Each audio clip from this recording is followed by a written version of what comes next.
हर हर महादेव, जय भोलेनाथ। नमस्कार, मैं Vinita mixing ideas with Veenu पर आप सभी का स्वागत करती हूँ। दोस्तों, आज हम बात करेंगे वैभव लक्ष्मी व्रत पूजा के समय ऐसी क्या क्या सावधानियाँ हैं जो रखना आपके लिए बहुत ज़रूरी है।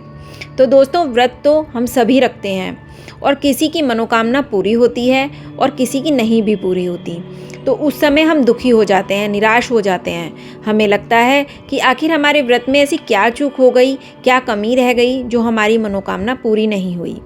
तो दोस्तों, जैसा कि आप सभी जानते हैं कि माँ वैभव लक्ष्मी व्रत ऐसा है कि यह व्रत सभी को फल देने वाला है, मनोकामनाओं को पूर्ण करने वाला है।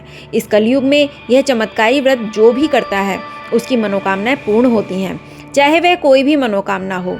अगर वह प्रेम से, श्रद्धा से वैभव लक्ष्मी माँ का व्रत करता है तो उसकी मनोकामना अवश्य पूरी होती है। दोस्तों, कुछ ऐसी छोटी छोटी गलतियाँ हैं जो हमारे द्वारा हो जाती हैं और हमारा व्रत पूर्ण नहीं होता, या यूँ कहिए कि हमारे व्रत का फल हमें नहीं मिल पाता।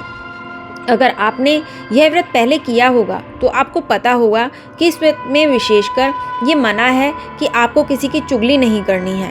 बहुत से लोगों की, खास तौर से महिलाओं की, यह आदत होती है कि वह बिना चुगली किए रह नहीं सकती। तो ये आदत गलत है।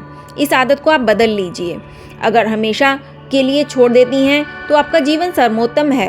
अगर नहीं छोड़ सकती तो कम से कम जिस दिन आपने व्रत रखा है उस दिन आपको किसी की शिकायत, किसी की आलोचना या किसी की चुगली नहीं करनी है। इन चीज़ों को करने से माँ लक्ष्मी नाराज़ हो जाती हैं और आपके व्रत का फल नहीं मिल पाता है।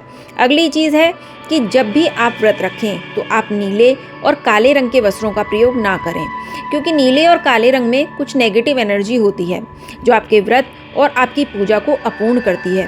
व्रत या पूजा के समय हमेशा आप लाल, पीले, हरे, गुलाबी इस तरह के वस्त्र धारण करें। आप भूलकर भी नीले और काले वस्त्रों का प्रयोग ना करें। जब आप माँ वैभव लक्ष्मी की पूजा करती हैं तो प्रसाद में खीर चढ़ाते हैं और वह खीर आप शाम के भोजन में खाते हैं। तो बहुत से लोगों की आदत होती है कि पहले खीर खा लेंगे और उसके बाद वह अपना व्रत करेंगे। तो दोस्तों, आपको 2 बार मुंह झूठा नहीं करना है। अगर कोई विशेष परिस्थिति है, कोई बीमार है, कोई हृदय रोगी है या कोई और परेशानी है तो वह यह व्रत नहीं रह पा रहा तो वह 2 बार खा सकता है। तो बहुत से लोग अनजाने में 2 बार अन्न ग्रहण कर लेते हैं। तो इन चीज़ों से आप बचिए और आप तभी प्रसाद ग्रहण कीजिए जब आप शाम का भोजन कर रहे हैं, यानी कि जो मीठा भोजन आप करती हैं उसी के साथ जो आपने प्रसाद चढ़ाया है वह आप ले लीजिए। हाँ, प्रसाद तब भी खा सकते हैं, जैसे कि केला वगैरह हो या कुछ मीठी चीज़ें जो आप खा सकती हैं। अगर कुछ अन्न वाली चीज़ें हैं तो आप शाम के समय ही भोजन के साथ ग्रहण करें, उसी टाइम खाएं।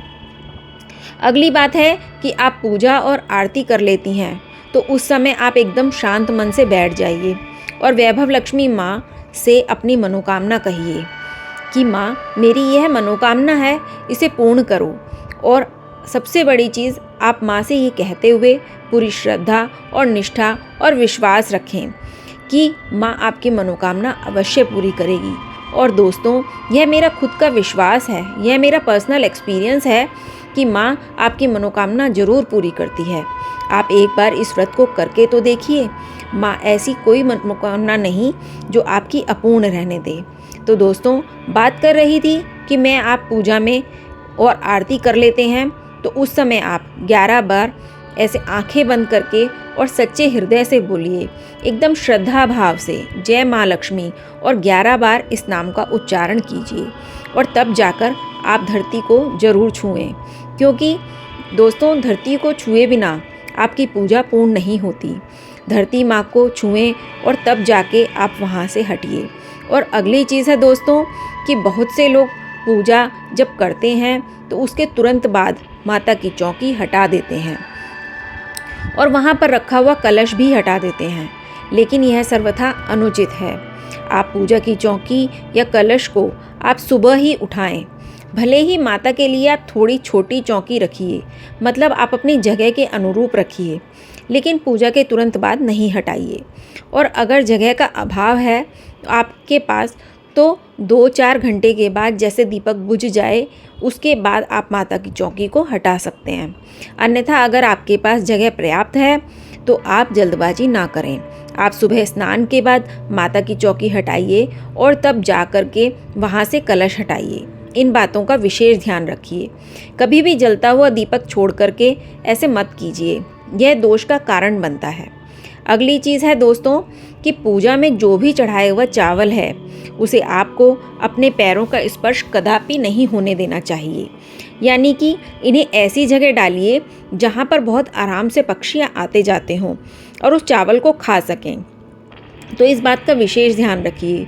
पूजा के चावलों में लापरवाही के साथ बिल्कुल मत रखिए, क्योंकि दोस्तों यह पूजा में चढ़ाए हुए चावल अभिमंत्रित हो जाते हैं और अगर आपके पैरों से स्पर्श होते हैं तो महालक्ष्मी नाराज हो जाती हैं।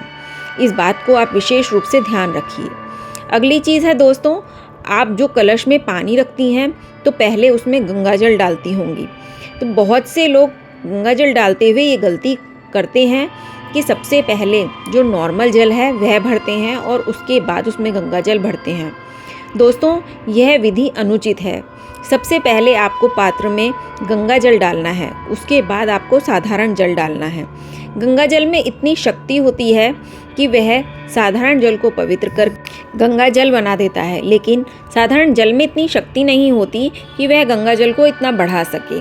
तो उम्मीद है दोस्तों आपको इन बातों को समझ गए होंगे। पूजा के समय यह गलती या लापरवाही ना करें। उम्मीद करती हूँ यह वीडियो आपके लिए काफ़ी ज्ञानवर्धक रही होगी। धन्यवाद। मिलती हूँ जल्दी ही एक ऐसी नई वीडियो के साथ।